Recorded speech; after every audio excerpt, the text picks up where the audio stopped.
결혼할 여자친구를 두고 지금 이런 고민을 하고 있는 것부터 참 유감입니다. 저는 IT 계열 개발 직종에 종사하고 있습니다. 코딩 같은 거 하는 직업이에요.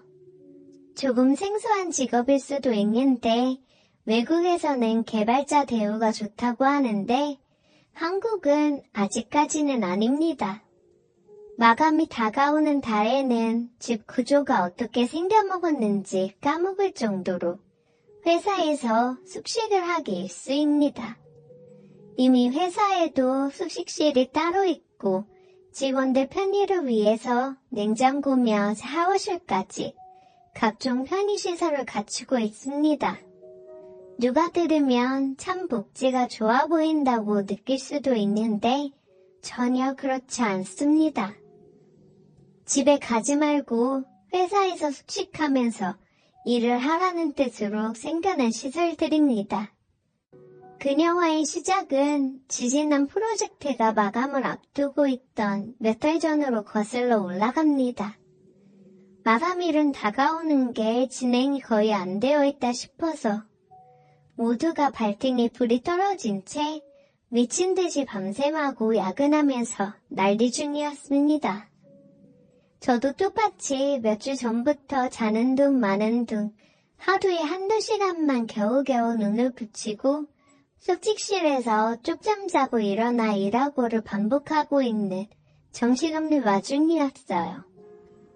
그날도 여느 때와 다름없이 며칠 밤낮을 회사에서 보내며 마감 기한 맞춰가며 열심히 일에 매달리고 있을 적이었습니다. 밤늦게까지 컴퓨터 앞에 앉아만 있다가 시간을 보니 한참 어두워진 저녁이더군요. 배가 고파 컵라면으로 저녁을 대충 먹었습니다. 일 때문에 잠도 제대로 못 잔 와중에 컵라면 덕분에 뱃속이 뜨뜻해지니 그동안 못 잤던 게 한 번에 몰려와 잠이 쏟아지더라고요. 이대로는 도저히 안 되겠다 싶어서 알람을 2시간 후로 맞춰놓고 숙직실로 향했습니다. 이미 숙직실에서 눈은 붙이고 있는 사람들이 있었기 때문에 어둠 속에서 겨우겨우 찾아가 숙식실 구석에 자리를 깔고 누웠습니다. 자는 사람들 방해하기도 싫었고 혹시나 제가 불을 켜서 잠이라도 깨우면 모두들 잠을 못 자서 날카로워져 있기 때문에 평소 먹을 욕의 몇 배 정도를 먹거든요. 그리고 그 당시에 제가 거의 팀에서 막내나 다름없었기 때문에 회사에 있는 사람들은 전부 저보다 선배들이었습니다. 아무튼 그렇게 자리 찾아 누워서 잠을 청했습니다. 잠을 한동안 못 자서 그런지 잠이 솔솔 오더라고요. 정말 머리가 바닥에 닿자마자 잠이 든 것 같았어요. 그렇게 꿀잠을 잤는데 제가 알람을 진동으로 하지 않고 벨소리로 맞추어 놨더라고요. 자고 있는 사람들이 이 소리 때문에 잠에서 깨면 아주 큰일이 나기 때문에 화들짝 놀라서 어둠 속을 헤집으며 팔을 뻗어 바닥을 더듬더듬 거렸어요. 그런데 핸드폰이 아니라 뭔가 다른 게 잡히는 거예요. 저는 이게 뭐지 싶어 더듬거렸는데 손가락이 만져지더라고요. 그 짧은 순간에 등 뒤로 한 줄기 식은땀이 흐르고 머릿속에 아주 큰일 났다는 생각이 스쳐 지나가더라고요. 아니나 다를까 어머머 하는 소리와 함께 한바탕 누가 허둥대는 소리가 나더니 불이 켜졌어요. 숙직실 안에 조명이 들어오면서 거기에는 깜짝 놀란 채 내려다 쳐다보고 있는 저희 개발팀의 노춘의 팀장이 거기에 있었습니다.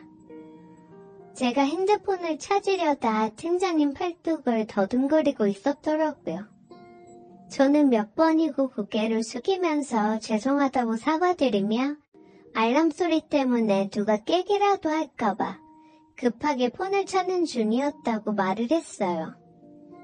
불행인지 다행인지 숙직실에는 저와 노천야 팀장님 2사람 말고는 아무도 없었는데 제가 재빠르게 상황 설명을 하고 사과를 한 덕분인지 깜짝 놀랐잖아요. 조금 조심 좀 하지.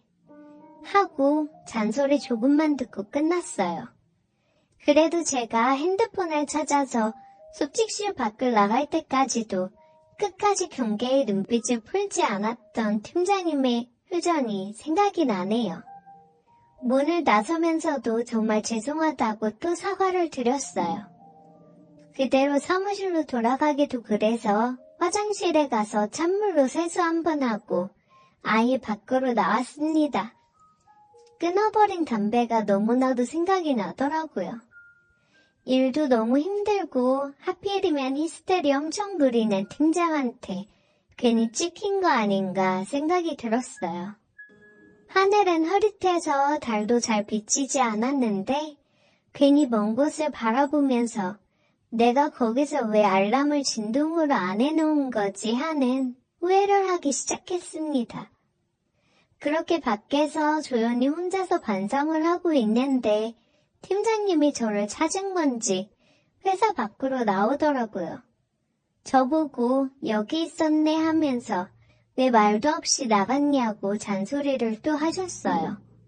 팀장님이 걱정 말라고 사람이 실수도 할 수 있는 거지 너무 개의치 말라고 말을 하는데 위로를 받으니까 더 쥐구멍으로 숨고 싶더라고요. 한 대 줄까? 하면서 주머니에서 담배를 꺼내서 저한테 건네는데 그런 일이 있어서 그런가 아니면 희미한 달빛이 비친 안경 쓰고 있는 노처녀 팀장님이 풍기는 분위기 때문에 그런 건지 그날따라 그 순간만큼은 팀장님이 예뻐 보이더라고요. 평소에는 그냥 성질 고약한 노처녀라고 생각했는데 말이에요. 그런 생각이 들면서 곰곰이 생각해보니 아까 숙직실에서 느꼈던 감촉이 새삼 떠올랐습니다. 그런데 그런 생각을 하면서 제 얼굴이 빨개졌나봐요. 그러니까 팀장님이 갑자기 기분 나쁘게 얼굴은 왜 붉히냐고 놀라더라고요. 잠을 덜 자서 그런가 그렇게 화들짝 놀라는 모습에도 평소에 보여주지 않던 여성적인 모습이라서 그런지 그게 평소와는 다르게 다가왔어요. 그래서 저도 모르게 팀장님이 너무 예뻐서요 라고 대답해 버렸습니다. 그 말에 팀장님도 얼굴을 붉히며 아무 말도 못하더라고요. 그렇게 쭈뼛대고만 있다가 서로 아무 말도 나누지 못하고 사무실로 돌아왔습니다. 그 뒤로 노처녀 팀장님하고는 조금 서먹서먹해졌는데 워낙 일이 바쁘다 보니 그걸로 불편한 걸 느끼거나 할 정도는 아니었어요. 아무튼 그렇게 모든 직원이 밤을 새가며 노력한 결과 프로젝트는 무사히 마감일 전에 끝나게 되었고 며칠 뒤에 프로젝트가 끝난 기념으로 회식을 하게 되었습니다. 회식이 길어지면서 전부 다 술들을 어느 정도 마신 상황이었어요. 저도 별다른 생각 없이 주는 술들을 거절없이 계속 때려 마시고 있다가 우리 노처녀 팀장님하고 눈이 마주쳤습니다. 그러니 그때부터 자꾸 그날 있었던 일이 생각나고 집중이 안 되더라고요. 최대한 아닌 척 하려고 해도 자꾸 신경이 쓰여서 팀장님 쪽으로 고개를 다시 돌려봤는데 팀장님이 저를 빤히 쳐다보고 있더라고요. 언제부터 저를 쳐다보고 있었는지도 모르게 술 기운이 많이 올라있는 상태인지 눈은 개슴츠레 반만 뜨고 저를 잡아먹을 듯이 쳐다보고 있었습니다. 팀장님 시선이 느껴지니 그때부터는 자리가 조금 불편해지더라고요. 한참 있다가 팀장님이 제 이름을 부르면서 자리에서 벌떡 일어났습니다. 그러더니 저보고 자기를 책임지라고 소리를 고래고래 질렀어요. 직원들이 무슨 일인가 관심을 보이는 와중에 팀장님이 숙직실에서 제가 실수로 만졌던 사건을 가지고 제가 의도적으로 그렇게 한 거란 식으로 말을 하네요.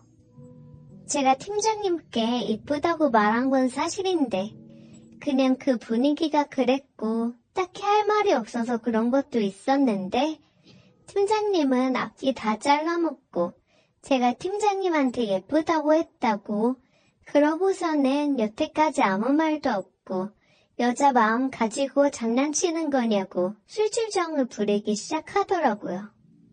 실수로 팔뚝 한 번 만지게 된 건데 이게 그렇게까지 자기를 책임지라고 할 일인가요? 직원들은 안 그래도 달아오른 회식 분위기에 이게 웬 떡이냐 하고 신이 나서 저에게 달려들더군요. 김대리가 우리 팀장님 책임져야 되는 게 맞다고 하는 둥 결혼식은 언제 할 거냐는 둥 하면서요. 아주 회식 자리가 죽을 맛이었어요. 다른 여직원들은 팀장님한테 장난을 치면서 그래도 팀장님이 한 몸매 하셔서 다행이라고 하면서 깔깔대더군요. 몸매도 안 좋았으면 제가 이쁘단 말도 안 했을 거라고 하면서요. 팀장님은 얼굴이 벌개지면서 아잉 몰라 이러면서 콧소리를 섞어서 애교를 부리는데 술이 얼마나 취했으면 저럴까 하는 생각이 들었습니다. 아예 직원들은 저랑 팀장님을 밀어주는 분위기로 몰고 가더라고요. 3차로 도착한 노래주점에서도 굳이 팀장님 옆자리에 저를 앉힌다던가 하면서요. 팀장님은 이미 술에 뻗어서 잠들어 있었고 저도 사람들이 저를 가지고 자꾸 놀려먹으니 그 자리에서 같이 즐길 기분이 안 나서 술도 마시지 않고 가만히 시간만 보냈습니다. 회식이 다 끝나고 나서 택시들 타고 하나둘씩 사라져 가는데 팀장님은 보도블럭 위에 앉아서 몸도 제대로 가누지 못하고 있더라고요. 직원들이 전부 사라지고 팀장님하고 저만 남게 되었습니다.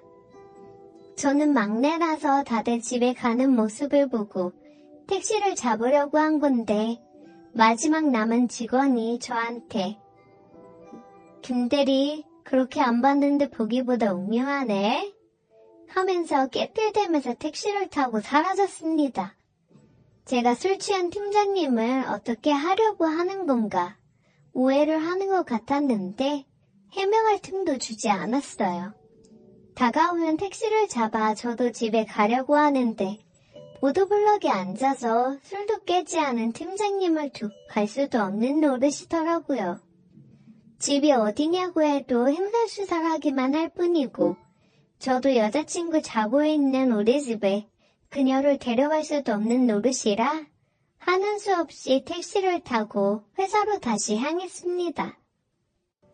그리고 팀장님을 숙직실까지 낑낑대며 들쳐업고 와서 자리에 눕혀드렸어요. 그리고 저는 집으로 돌아왔습니다. 다음 날 아주 난리가 났어요. 보안 시스템에 제가 지문 찍고 사무실로 들어간 기록이 남아있고 팀장님은 숙직실에 뻗어 있었으니 말입니다. 이 윗선 보안 직원이 이미 아침부터 동네방네 떠들고 다녀서 회사 내부에는 그게 와전이 돼서 소문이 나고 말았습니다. 정말 아무 일도 없었는데 팀장님은 정말로 제가 뭐라도 한 줄 알고 틈만 나면 자꾸 저한테 안 바쁠 때는 단둘이 술도 좀 마시고 하자고 합니다. 정말 미쳐버릴 노릇이네요. 회사 밖으로 소문이 새어나갈 일은 없지만 여자친구와 결혼 생각도 하고 있는데 이게 무슨 일인가 싶습니다. 물론 팀장님이 여자로 매력이 전혀 없는 것도 아니고 그날의 일만 기억해봐도 제 여자친구보다 훨씬 훌륭한 건 사실이기는 하지만 그렇다고 여자친구를 배신할 수도 없는 일 아닙니까? 제 친구들은 뭐가 문제냐고 하면서 둘만 만나면 되는 것 아니냐고 하며 배꼽을 잡고 웃고만 있는데 저는 정말 신경이 쓰여서 미치겠네요. 제 얘기도 한번 사연으로 보내봅니다. 때는 제가 백수로 지내던 제 작년 가을쯤입니다. 동네 친구들하고 술 한잔 걸치고 꽐라가 될 때쯤마다 거의 무조건 들리던 노래방이 있었습니다. 워낙 술이 차오른 뒤에 가기 때문에 난장판을 부리고 가는데도 단골이라고 저희한테 참 잘해줬어요. 주인 이모도 나름 30대 후반 정도로 보이는데 외모는 조금 평범한 편이긴 한데 화장 잘하고 잘 꾸미고 다니는, 자기 관리를 철저히 하는 스타일 좋은 사람이었습니다. 키도 크고 옷발이 잘 받아서 그런가 태 하나만큼은 정말 끝내주더라고요. 친구들도 자기도 저런 애인이 있었으면 좋겠다고 할 정도였으니까요. 혼자서만 놓고 보면 약간 희미할 수도 있는 인상이기는 한데 여자들을 모아놓고 보면 혼자 돋보이는 그런 여자들 있잖아요.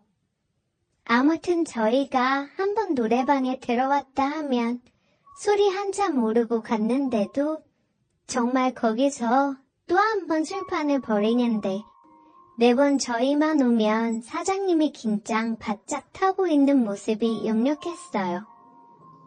아무튼 누가 보면 진상 손님이라고 할 수는 있었지만 단언컨대 우리가 왔다 가면 매출만은 확실했기 때문에 참 잘해주고 싫은 소리 하나 안 하는 게 참 좋았습니다. 동네 장사지만 같은 동네 살고 있는 줄은 몰랐는데 어느 날 우연찮게 이 여사장님을 밖에서 만난 적이 있어요. 마침 스킨하고 로션이 다 떨어져가지고 동네에 있는 화장품 가게에 갔는데 거기서 쇼핑을 하고 있더라고요.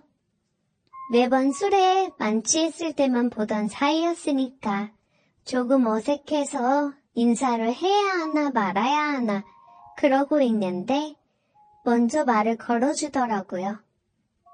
어두운 노래방 카운터 조명에서 봐서 몰랐는데 맨정신에 밝은 데서 보니 참 곱고 예쁘다는 생각이 들었습니다. 아무튼 그 상황이 어색해서 대면대면하게 인사를 나눴어요. 저희가 맨날 가서 술판 버리고 좀 진상이라 매번 저희 때문에 고생이 많으시죠? 에이, 고생은요. 그런 거 신경 쓰지 말고 자주 와요. 요즘 안 온 지 좀 된 것 같은데 친구들도 잘 지내죠?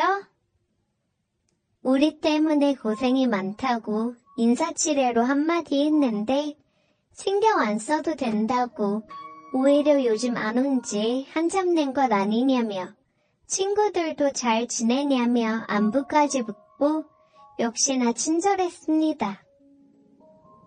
그러고 나서 집에 갔는데 그냥 우연찮게 만난 것 때문에 그런가 자꾸 여사장님이 아른아른 생각이 나고 신경이 쓰여서 오랜만에 친구들을 한 명 한 명 소집했습니다. 역시 레파토리는 똑같이 동네 포장마차랑 호프집 돌아다니면서 술에 얼큰이 취하고 남아 도는 에너지를 발산하기 위해 마지막으로 노래방에 들렀는데 여사장님이 그냥 한 말이었는데 또 와줬다고 고마워하면서 반겨주시더라고요. 어머, 이렇게 또 바로 와줬네요. 내가 오늘 서비스 더 넣어줘야겠네. 서비스 많이 주시면 그만큼 술 더 마시면서 매출 팍팍 올려드리고 할게요. 그동안에는 아줌마 방 주세요 이러고 무례하게 행동하면서 우르르 들어와서 놀다가 잘 놀았어요 하고 우르르 나갔는데 밖에서 한번 마주쳤다고 괜히 친해진 것 같은 기분이 들어서 술 기운에 괜히 반갑게 안 한 척을 좀 했습니다. 한 번을 동네에서 마주친 적이 없는데 그날 한번 우연찮게 만났다고 그 뒤로부터는 대낮에 동네를 돌아다니다 보면 가끔씩 마주치게 되더라고요. 맨날 라면만 먹는 것도 지겹고 해서 간만에 동네에 있는 김밥집에 혼자 가서 이것저것 시켜서 먹고 있는데 누가 등 뒤에서 저를 쿡 찌르길래 봤더니 노래방 여사장님이었습니다. 왜 혼자서 밥을 먹고 있냐고 밖에서 제가 혼자 앉아서 먹고 있는 걸 보고 들어왔다고 하더라고요. 그러고는 제 맞은편에 앉아서 혼자 먹으면 쓸쓸하지 않냐고 자기가 같이 먹어주겠다고 하고는 사장님도 김밥 한 줄을 시켜서 뜻하지 않게 이 여사장님하고 같이 식사를 하게 되었습니다. 밥 먹으면서 이런저런 이야기를 나눴어요.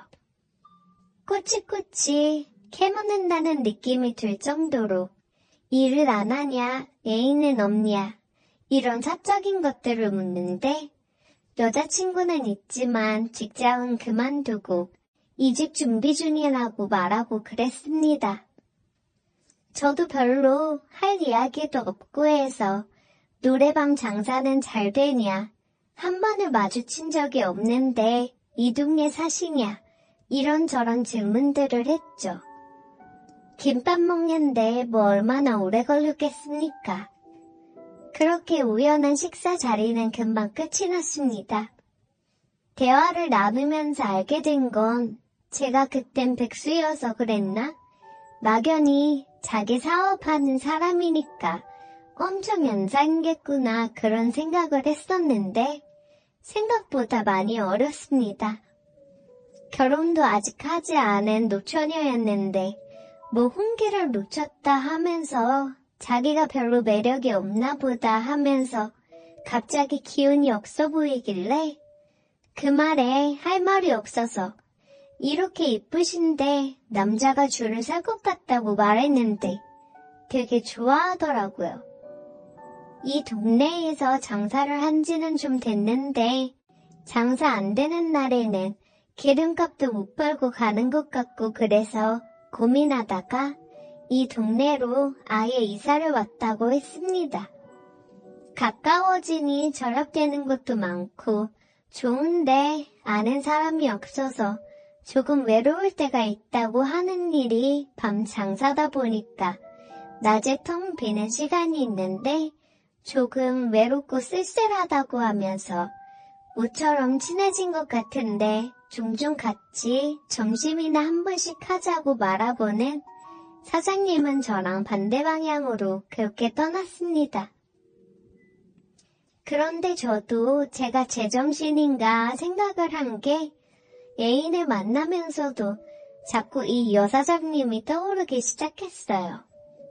같이 밥을 먹자고 해놓고는 연락처도 주질 않았으니 그냥 예의작 한 말이었을 건데 자꾸 여사장님하고 동네에서 데이트하는 생각을 하게 되고 여사장님 혼자 사는 집에서 같이 시간을 보내는 상상도 하게 되고 그랬습니다. 제가 딴 생각을 하던 거에 대해서 벌을 받은 건가? 어쩌다가 별것도 아닌 이유로 당시에 만나던 여자친구랑 헤어지게 되었습니다. 그래도 그땐 많이 좋아했어서 그런 건지 아니면 그냥 이별한 티를 내고 싶어서 그랬는지 조금 힘든 시간을 보냈습니다. 몇 번은 질척대면서 연락해서 미안하다고 사과하고 다시 만나면 안 되겠냐고 빌고 그랬는데 여자친구는 이미 다른 남자가 생겨있는 상황이었습니다. 환승이별을 당한 거였는데 그것도 모르고 바보같이 매달렸다 그런 생각이 들어서 힘들어했는데 친구들이 이별은 술로 풀어야 하지 않겠냐며 제 이별을 빌미로 술자리를 만들더라고요. 어차피 기분도 꿀꿀했고 술이라도 한 잔 마셔야지 제정신을 차리겠다 그런 생각이 들어서 술로 우울한 기분을 달랬습니다. 친구들이 위로한답시고 같이 술을 나발로 불고 정말 미친 듯이 술을 마셨는데 그날은 무리해서 달렸나 싶을 정도로 술을 많이 마셨습니다. 항상 마지막에는 노래방으로 술자리에 대미를 장식했는데 그날따라 친구들이 이미 노래방에 가기도 전에 술이 만취한 상태여서 2차에서 나올 때 집에 들어가는 그런 그림이 나오더라고요. 저는 술도 많이 들어갔겠다, 이별도 했겠다, 막 여자 생각이 나고 그러는데 갑자기 여사장님이 떠올랐어요. 저는 못 마신다고 집에 들어간다는 친구들을 붙잡고 노래방으로 직행했습니다. 저도 술기운이 많이 오른 터라 노래방에 들어가자마자 그 여사장님한테 진상을 부리면서 도움이 불러달라고 고래고래 소리를 지르고 그랬습니다. 여사장님은 당황해하면서 여기는 그런 데가 아니라고 막 미안해하는데 친구들이 이 친구가 여자친구랑 헤어져서 그런다고 이해해달라고 그러고 저를 방으로 끌고 들어갔죠. 방에 들어가서 또 술판을 벌이고 있는 와중에 친구들은 하나둘씩 노래방에서 놀다가 술에 뻗어버리더라고요. 결국 어느 순간부터 저 혼자만 남아있게 되었습니다. 친구들도 다 뻗어서 자고 있고 저는 또 혼자 남았고 그러니까 괜히 또 슬퍼져서 혼자서 슬픈 이별 노래 같은 거 예약해놓고 혼자 부르고 있었습니다. 노래 한 곡이 끝나고 술이나 더 마셔야겠다 싶어서 술병을 짚다가 놓쳐버려서 바닥에 깨트려버리고 말았습니다. 그냥 있어야겠다 싶다가도 친구들이 술에 뻗어있는데 그냥 놔두면 위험할 수도 있을 것 같아서 카운터로 가서 사장님한테 죄송하다고 사과하면서 제가 치우겠다고 빗자루랑 이런 걸 달라고 했는데 여사장님이 자기가 치워주겠다며 방으로 따라 들어왔어요. 발 아래는 제가 쏟아버린 술로 흥건하고 친구들은 소파마다 여기저기 뻗어서 자고 있고 진 풍경에 사장님이 조금 놀라는 눈치였습니다. 술병을 깨면서 같이 술도 깨버렸나 조심조심 하면서 사장님한테 죄송하다고 사과드리고 있었는데 사장님이 웃으면서 괜찮다고 하는데 웃는 얼굴이 엄청 예뻐 보여서 그 순간 마음이 두근하더라고요. 아무튼 바닥에 난리가 난 게 어느 정도 수습이 되고 청소용구를 가지고 밤을 나가는 사장님을 따라가서 죄송하다고 사과드리는데 사장님이 저를 빤히 보더니 마음이 힘들 텐데 도와줄 수 있는 게 없어서 미안하다고 오히려 사과를 했습니다. 손사래를 치면서 아니라고 제가 술에 많이 취해서 진상 부려서 죄송하다고 사과하는데 사장님이 이쪽으로 와보라면서 빈방으로 저를 데리고 가더라고요. 뭔가 하고 따라갔는데 친구들도 술에 많이 취했고 힘들면 술 한잔 같이 해주면서 얘기도 들어줄 테니 괜찮으면 자기랑 한잔 하자고 하더라고요. 어차피 시간도 많이 늦었는데 손님도 없고 해서 가게 문도 일찍 닫을 생각이었고 심심하던 차였으니 같이 놀자고 하는데 술 기운이 확 달아날 정도로 떨렸습니다. 자기는 지금부터 그냥 술친구로 생각하라면서 제 옆에 바짝 붙어 앉아서 제 빈잔에 술도 채워주고 하는데 거기서 아무런 생각이 안 드는 남자가 어디 있겠습니까? 저도 사장님한테 술 따라주면서 같이 술을 마시고 놀기 시작했습니다.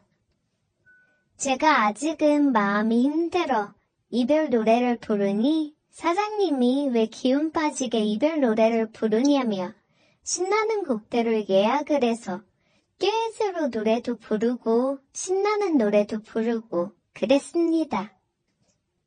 신나게 놀다 보니 조금 힘들어서 발라드를 틀어놓고 좀 쉬는 타임을 갖자고 얘기를 했는데 예약한 잔잔한 노래가 시작하니 사장님이 자기가 좋아하는 노래라면서 브루스나 한번 추자고 제 손을 잡아 이끄는데 저는 그때 심장이 너무 두근거리더라고요.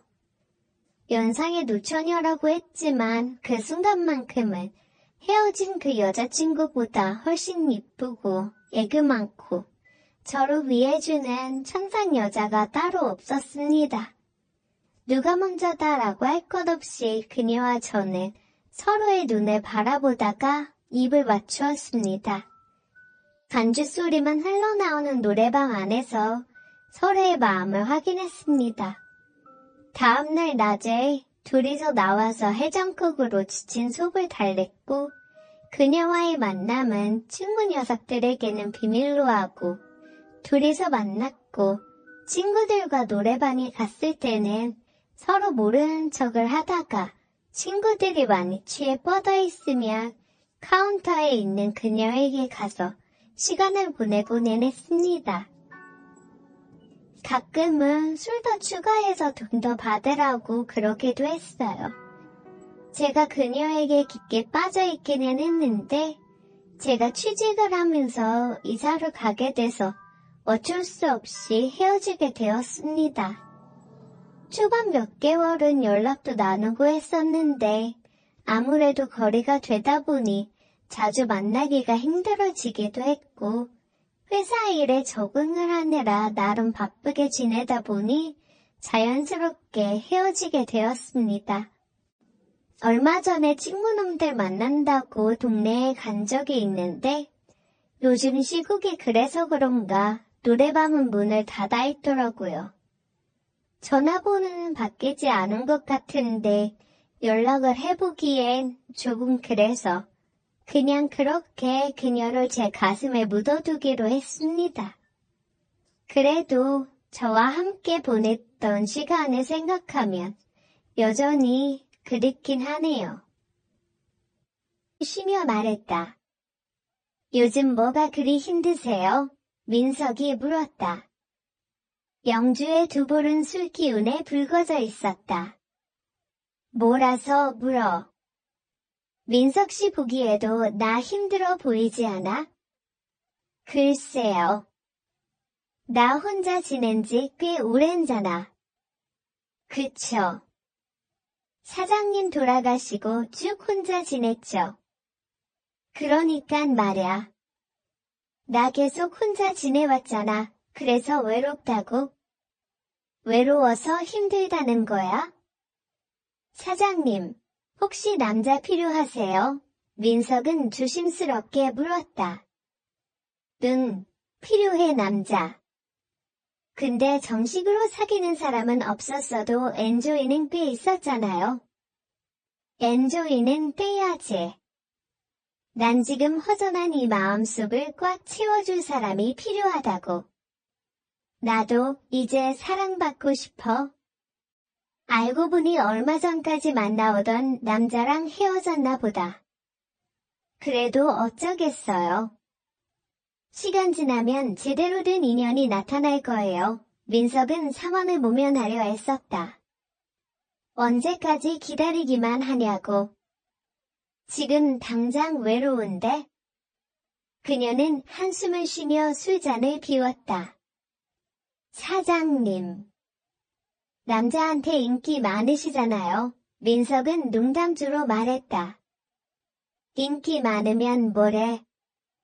다 하나 같이 내 돈 보고 사귀자고 하는 걸 나도 알아. 그녀는 헛웃음을 지었다. 그런 걸 아시면 사장님이 눈을 좀 낮추시면 되죠. 과부가 총각을 만나려니 그런 거죠. 왜 과부가 총각 만나면 안 되는 법이라도 있어? 내가 얼마나 고생을 많이 했는데. 민석 씨도 잘 알잖아. 잘 알죠? 그러지 말고 민석 씨가 나랑 만나주면 안 될까? 나 솔직히 민석 씨가 남자로 보이거든. 그녀의 말에 민석은 놀랐다. 네. 아무리 급해도 그런 말씀은 마세요. 저까지 혼사길 막으시려고요? 민석은 당황스러워 웃으며 말했다. 혼사길 막히면 나랑 결혼하면 되지? 안 그래? 결혼이 그리 쉽나요? 그리고 사장님 성격에 제가 눈에 차겠어요.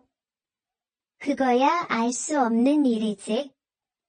일단 만나보면 알 거 아냐.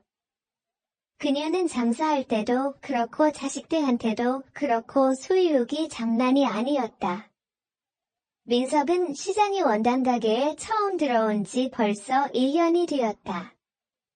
그의 입사 이유는 단순했다. 돈벌이가 괜찮다는 이모의 권유를 받고 그가 다니던 회사를 그만두고 이곳으로 온 것이었다. 사장인 정 사장은 장사하는 사람치고는 성격이 후덕하고 영주도 까탈스럽지 않았다. 직원들은 그와 나이 차이가 많이 나고 곧 독립할 예정인 사람들이어서 민석에게 텃세를 부리지도 않았고 오히려 젊은 사람이 들어왔다는 사실에 기뻐했다. 그곳의 일은 섬유의 종류를 배우는 것 외에는 단순 노동이라 어렵지 않았다. 하지만 시장에 있으면서 자기 거래선을 따로 만드는 것이 중요하다는 것을 알았다. 거래선이 많아야 독립하기 쉬웠기 때문이었다. 몇 달 다녀보니 정 사장의 돈 버는 패턴이 눈에 들어왔고 그때 민석은 자신이 여기에 들어오기를 잘했다고 생각했다. 그러던 어느 일요일 저녁, 민석은 김 부장에게서 전화를 받았다. 김 부장은 급하게 민석의 병원으로 오라고 했다. 정 사장이 교통사고를 당해서 대학병원 중환자실에 있다는데 빨리 와야겠어. 민석은 병원에 도착하자 김 부장과 영주, 정 사장의 아이들, 그리고 정 사장의 형님이 모두 모여 있는 것을 보았다. 모두 황망한 표정이었다. 김 부장은 그를 보자마자 다짜고짜 말했다. 정 사장이 여자와 함께 술을 한잔하고 돌아오는 길에 가로수를 정면으로 박았대. 안전벨트를 매지 않아서 밖으로 튕겨나가면서 크게 다치셨대. 그 여자도 크게 다쳐서 중환자실에 누워있대. 결국 정 사장은 하루를 넘기지 못하고 세상을 떠났고 가게를 거의 도맡아 하던 김 부장은 장례식을 치르고 나서 정 사장이 가지고 있던 거래처 대부분을 가로채 곧바로 독립을 선언했다. 민석은 영주에게 가게를 어떻게 할 거냐고 물었다. 일을 도맡아 하던 김 부장님이 독립하면 저는 어떻게 해야 할까요? 영주는 잠시 고민하다가 말했다. 민석 씨, 내가 여기 혼자서 다 할 수는 없으니 규모를 줄여서 계속할 생각이에요. 민석 씨가 여기 계속 있어준다면 나한테 큰 힘이 될 것 같은데. 좀 도와줄래요? 민석은 곰곰이 생각해 보았다. 아직 독립할 자금적 여유도 없었고 월급도 올려준다니 굳이 따로 나갈 필요가 없었기에 계속 남아 그녀를 돕기로 했다. 하지만 김 부장의 배신 때문에 가게 일이 쉽지 않았다.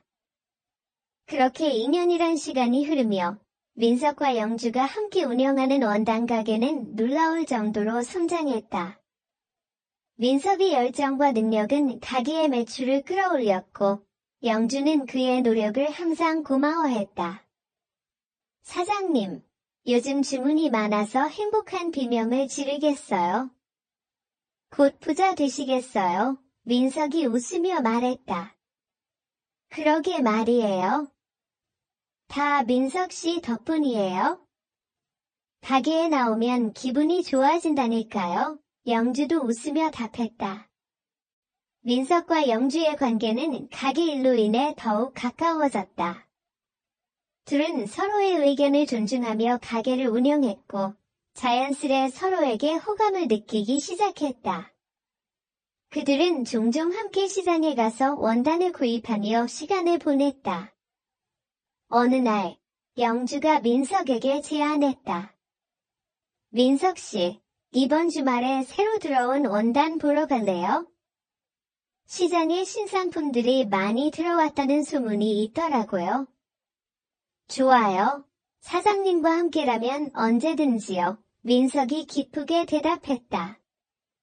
주말이 되자 민석과 영주는 시장을 돌아다니며 다양한 원단을 살펴보았다. 그들은 서로의 의견을 나누며 시간을 보냈고 자연스럽게 이야기도 깊어졌다. 원단을 고르는 중간중간 그들은 일과 인생에 대해 대화를 나누며 서로를 더 알아갔다. 민석 씨, 여기 오니까 기분이 참 좋네요. 당신과 함께 일할 수 있어서 정말 행복해요. 영주가 말했다. 저도요, 사장님. 사장님 덕분에 제가 이 일을 더 열심히 할 수 있었어요. 민석이 진심으로 답했다. 그날 저녁, 영주와 민석은 시장 근처의 작은 카페에서 저녁 식사를 하게 되었다. 분위기는 따뜻하고 편안했다. 영주는 민석에게 가게의 미래에 대한 꿈을 이야기했고, 민석은 그 꿈을 함께 이루고 싶다는 생각을 했다. 민석 씨, 사실 당신에게 고마운 마음이 커요? 당신이 없었다면 이 가게는 이렇게 성장하지 못했을 거예요. 영주가 부드럽게 말했다. 사장님, 저도 사장님 덕분에 많은 것을 배웠어요. 함께라면 더 많은 것을 이룰 수 있을 거예요. 민석이 영주의 손을 잡으며 말했다. 그 순간 둘 사이에는 묘한 감정이 흐르기 시작했다. 영주는 민석의 따뜻한 손길을 느끼며 마음이 두근거렸다. 민석 또한 영주의 손을 잡고 있는 것이 자연스럽게 느껴졌다. 민석 씨, 우리 가게를 더 크게 키워서 많은 사람들에게 행복을 전하고 싶어요. 당신과 함께라면 가능할 것 같아요. 민석은 미소 지으며 대답했다. 저도 같은 생각이에요. 영주 씨, 우리 함께 꿈을 이루어 봐요. 그들은 서로를 믿고 의지하며 가게를 더욱 성장시켜 나갔다. 그리고 어느 날, 민석이 영주에게 진심을 담아 고백했다. 영주 씨, 저는 당신을 사랑해요. 앞으로도 계속 함께하고 싶어요. 영주는 눈물을 글썽이며 대답했다. 나도 민석 씨를 사랑해요. 우리 함께 행복한 미래를 만들어가요. 그렇게 영주와 민석은 서로의 마음을 확인하고 함께 가게를 운영하며 행복한 나날을 보냈다. 그렇게 6개월을 보냈지만 그들의 만남은 그리 평범하지 않았다. 왜냐하면 사장님이 여자치고 굉장히 달키는 편이었고 솔직히 감당하기 벅찰 정도였기 때문이다. 민석과 만나면서도 속궁합이 맞지 않아 자주 싸우고 그런 이유로 스트레스를 받아서 헤어지고 다시 만나기를 몇 번이나 반복했기 때문이다. 그러다 2달 전, 그녀와 또 싸우고 난 후 민석은 술을 자주 마시게 되었다. 어느 날 친구들과 함께 술집에 갔는데 그곳은 헌팅포차였다. 합석을 하게 된 한 여성과 서로 많이 취해서 집까지 데려다 주다가 어떻게 하다 보니 하룻밤을 보내게 되었다. 그런 일은 처음이었다. 처음에는 창피하고 민망하기도 했고 나도 막장까지 왔구나 하는 생각이 들기도 했다. 하지만 솔직히 그 여성에게 술자리에서부터 호감이 갔었다. 외모나 성격이 딱 내가 좋아하는 스타일이었기 때문에 첫 만남에 마음이 통한 것 같다. 문제는 그 여성과 너무 잘 맞는다는 것이었다. 사장님과는 달라도 너무 달랐다. 결국 맞는 사람은 따로 있다는 것을 느끼게 되었다. 이후 그녀와 종종 연락을 주고받고 만나며 데이트를 하게 되었고 점차 엔조이 관계가 되었다. 그녀도 남자친구와 헤어진 지 얼마 되지 않아 외로웠던 것 같다. 같이 있으면 즐겁고 속궁합도 잘 맞아 자주 만나게 되었고 점점 감정도 생겨났다. 하지만 문제는 사장님이었다. 사장님은 나와의 속궁합에 불만이 많긴 하지만 막상 헤어지자니 그건 또 싫다고 한다. 만약 진짜로 헤어지게 된다면 함께 일하는 것도 힘들어질 것서 정리되곤 했다.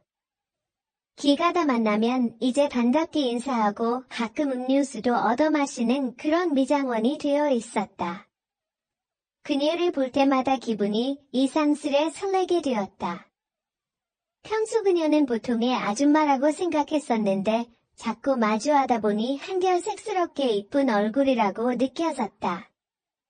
게다가 가게 문을 나설 때마다 민수야 아줌마랑 좀만 더 놀다가 라며 아쉬운 듯 나를 바라보던 그녀의 마지막 눈빛은 아직까지 지난 여운을 나에게 남기고 있다. 띵동 띵동. 민수야. 문 열어줘 아줌마야.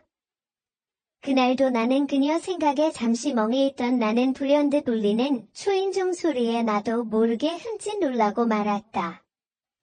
그리고 무엇인지 모를 기대감을 안고 현관문을 열었고 그녀가 그 앞에 서 있었다. 자고 있던 건 아니죠? 그녀는 그시시 웃음을 흘리며 조금은 미안한 듯 말했다. 아니요. 자긴요. 그런데 웬일이세요? 평소와는 다른 옷을 입고 집을 찾은 그녀의 모습에 나는 적지 않게 놀랄 수밖에 없었다. 평범한 차림이었던 그녀였는데 지금의 그녀는 나이에 어울리지 않을 정도로 도발적인 옷을 입고 내 앞에 서 있었는데 그때부터 나를 설레게 했던 것 같다. 엄마는 48세, 그 아주머니는 42살이었고 아줌마 이름은 효진이었다. 내가 알기론 그녀의 남편은 공무원이었는데 부자는 아니어도 그런 데로 사는 데는 어렵지 않을 텐데 왜 이런 허름한 집에 살고 미용실까지 하는 거지? 그런데 그런 의문은 금세 풀렸다. 동네 슈퍼집 아저씨랑 아줌마가 하는 소리를 우연히 듣게 된 것이다. 저 여자 거부래. 제 작년에 남편이 음주운전하다 사고로 죽었대. 게다가 상대방까지 죽어서 퇴직금의 집까지 날라갔다는구만. 생기긴 그래 안 생겼는데 팔자가 박복한가 봐. 아, 그랬구나. 자식도 없다. 박복한 여자란 말에 괜히 우리 엄마랑 처지가 비슷하네 하며 신경이 쓰이기 시작을 했다. 이때까지는 그냥 이웃 아줌마로서 그녀를 생각했지만 그녀의 가까운 모습과 함께 있으니 나도 모르게 연민과 같은 감정이 생기기 시작했다. 그녀는 내 이야기에 귀 기울이며 공감해 주었고 함께 있으면 나는 자연스럽게 설레임을 넘어 그녀를 이성으로 보게 되었다. 한 번은 미용실에서 얘기를 나누다가 그녀는 내가 수총각인 걸 알게 되었다. 나는 25살이 되도록 총각딱지를 못했다는 말에 항상 아줌마는 나를 놀렸다. 어느 날 미장원에서 일을 마치고 나서 효진 아줌마와 함께 대화를 나누고 있었다. 그녀는 나에게 조롱스러운 토로를 하며 말했다. 나이 25인데 어떻게 연애를 제대로 못 해봤냐고. 천년 기념물 같은 존재라니까? 혹시 몸에 무슨 문제라도 있는 건 아니지? 그 말에 나는 미소를 짓고 언젠가 인연을 만나겠죠? 라고 대답했다. 그러자 그녀는 더 놀림을 이어갔다. 여자를 소개시켜줄까? 나이 많은 이혼녀가 있는 건 괜찮겠니? 내가 거절을 하자. 그녀는 웃음 속에서 한심하구나 라고 말했다. 어느 순간부터 나도 모르게 그녀는 지난 수개월간 나의 짝사랑 계산이 되었고 나는 미용실에 수시로 놀러를 갔다. 오늘 오후에도 나는 여전히 내 방에 틀어박혔다. 그리고는 침대 시트 밑에서 가만히 여자 속옷 하나를 꺼내 들었는데 아무리 생각해도 그것은 명백히 미용실 아주머니 것이 맞았다. 도대체 내 방에서 뭔 짓을 한 거지? 우리 집에 낯선 사람이군 효진 아줌마밖에 없었고 이런 장난을 칠 수 있는 사람 역시 그녀뿐이었기에 의심의 여지가 없었다. 그 주 토요일 나는 변함없이 옥상에서 담배를 태우고 있었는데 내 방에서 발견한 속옷과 똑같은 게 빨래줄에 결려있는 게 아닌가? 그것을 걷어내는 순간 쪽지 한 장이 바닥으로 떨어졌다. 너 현수지? 나 누군지 알지? 이따 9시쯤 미용실로 와 라고 적혀있는 쪽지였다. 얼른 옷을 제자리에 두고 쪽지만 가지고 방으로 내려왔다. 죽고 싶었다. 들켜버린 것이었다. 이를 어떻게 처리할지 아무런 생각도 들지 않았다. 괜히 방 안만 서성이고 있었고 어디론가 숨어버리고 싶었다. 쪽팔려서 도망이라도 가야 할까 그런 생각도 들기 시작했다. 그러다가 그냥 용서를 빌기로 했다. 내가 그리 나쁜 짓을 한 것도 아니고 엄마도 잘 아는 사이고 아직 엄마에게 말을 하지 않은 것 같기도 했다. 그냥 가서 잘못을 빌면 한 번 되게 혼나고는 용서해 주실 것만 같았다. 그렇게 마음이 조금 편해지고 있었다. 내 실내로 들어가 거울 속에 있는 내 모습을 보니 웃음이 났다. 갑자기 이모는 피식 한번 웃으시며 편하게 말씀하셨다. 현수야, 왜 그랬어? 그건 나쁜 짓이야. 사실 내가 효진 아줌마를 몰래 쳐다본다거나 속옷을 훔친 적이 있었기 때문이다. 아, 알아요, 이모. 정말 다시는 안 그럴게요. 그래야지. 다시는 안 그래야지. 정말 안 그럴 거지? 정말이에요. 약속할게요. 그래. 근데 현수 너 옷을 몰래 가져가서 뭐 했어? 그냥 호기심은 아닐 텐데. 현수 너 그거 상상했지? 아, 아니, 괜찮아. 이모는 다 알아. 너만한 나이에는 다들 그렇지 않니? 안 그래? 그래요. 이모 상상했어요. 뭐? 갑자기 이모는 내 앞으로 바짝 다가오셨다. 그리고는 내 눈을 뻔히 바라보면서 계속 질문하셨다. 혼내려는 것은 아닌 것 같았다.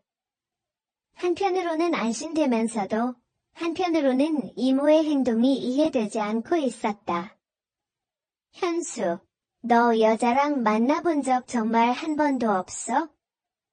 네, 진짜라니깐요. 전혀 없어요.